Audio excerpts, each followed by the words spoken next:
Friends, welcome to my channel. આજે આપણે બનાવીશું લસણિયા રવૈયાનું ભરેલું શાક। તો એના માટે મેં અહીંયા રવૈયા લીધેલા છે। આવી રીતના સહેજ મોટા રવૈયા લેવાના છે। એના માટે મેં અહીંયા લસણ લીધેલું છે। સૌ પ્રથમ આપણે પહેલાં લસણિયો મસાલો બનાવવાનો છે। તો લસણ ખાયણીમાં એડ કરી દેશું, સહેજ મીઠું એડ કરશું અને આને અધકચરું ખાંડી લેશું।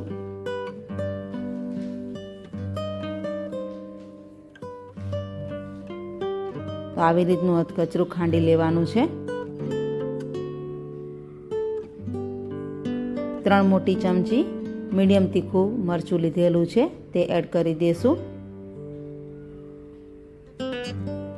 અને અધકચરું ખાંડી લેશું। તો ફ્રેન્ડ્સ, અહીંયા લસણિયો મસાલો તૈયાર થઈ ગયો છે। આવી રીતનું અધકચરું જ ખાંડી લેવાનું છે। રવૈયાને આવી રીતે કટ કરી લેશું।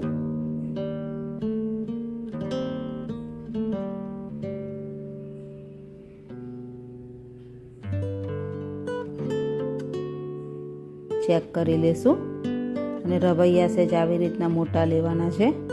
તો બધા રવૈયા મેં અહીંયા કટ કરી લીધેલા છે।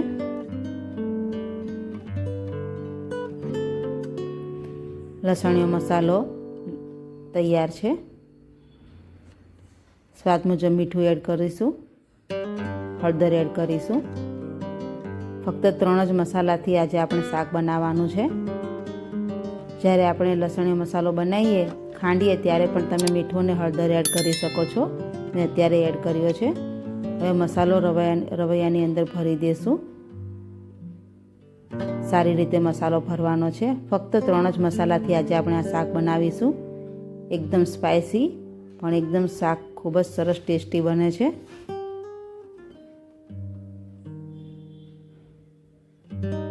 તો રવૈયા ભરી દીધા છે। મેં અહીંયા પેન મૂકી દીધું છે। 2 મોટા ચમચા તેલ એડ કરી દઈશું। તેલ ગરમ થાય, રાઈ એડ કરી દઈશું। રાઈ તતડી ગઈ છે, ચપટી હિંગ એડ કરી દઈશું। ગેસ ધીમો કરી દઈશું। રવૈયા એડ કરી દેવાના છે।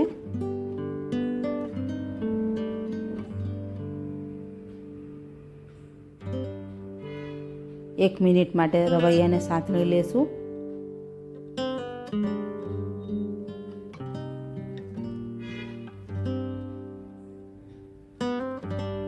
ઢાંકીને 2 મિનિટ માટે રવૈયાને સાંતળી લેશું।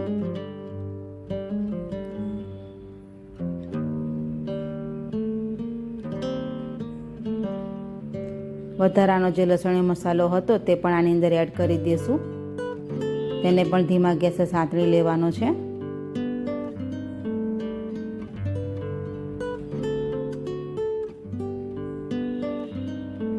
લસણીયો મસાલો સરસ સંતળાઈ ગયો છે।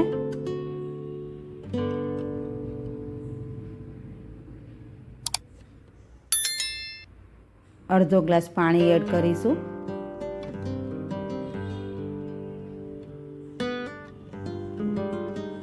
દસ મિનિટ માટે મીડિયમ ગેસે ચડવા દેશું। 10 મિનિટ થઈ ગઈ છે।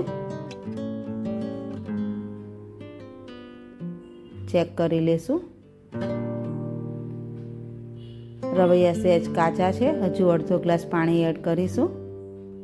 પાણી એકી સામટું નથી એડ કરવાનું, આવી રીતે થોડું એડ કરવાનું છે, થોડું જ એડ કરવાનું। 5 મિનિટ માટે ઢાંકીને ચડવા દેશું।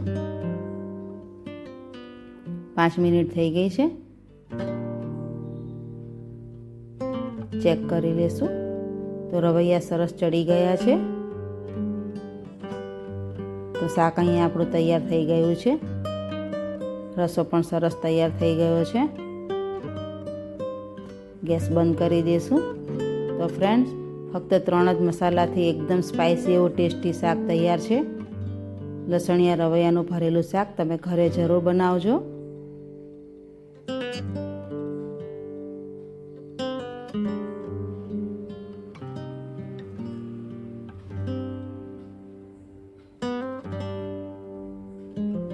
સાથે બાજરીનો રોટલો, છાશ, મરચાં, ગોળ.